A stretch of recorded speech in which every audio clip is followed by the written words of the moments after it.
जय भीम जय भारत। मी प्रशांत कांबळे, आम आदमी पार्टी पुणे शहराध्यक्ष, सामाजिक न्याय विभाग।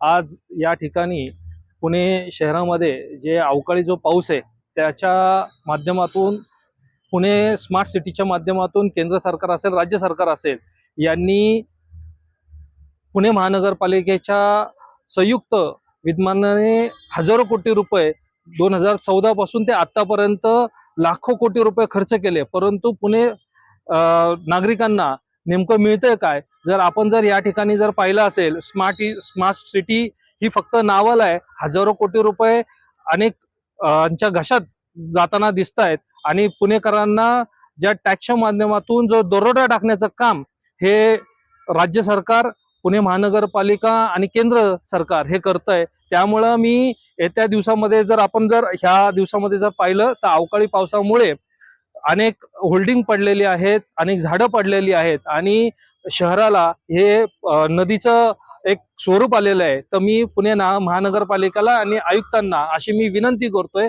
ज्या पद्धतीमधनं पीएमपीएलची जी सुविधा ही पुणे महानगरपालिका नागरिकांना देते, तीच सुविधा आता होडीच्या माध्यमातून नागरिकांना द्यावी, जेणेकरून नागरिकांना ट्रॅफिकची समस्या ही भेडसावणार नाही आणि नागरिकांना ही सुविधा होईल। पुणे आम आदमी पार्टीच्या माध्यमातून मी ही विनंती करतोय। धन्यवाद।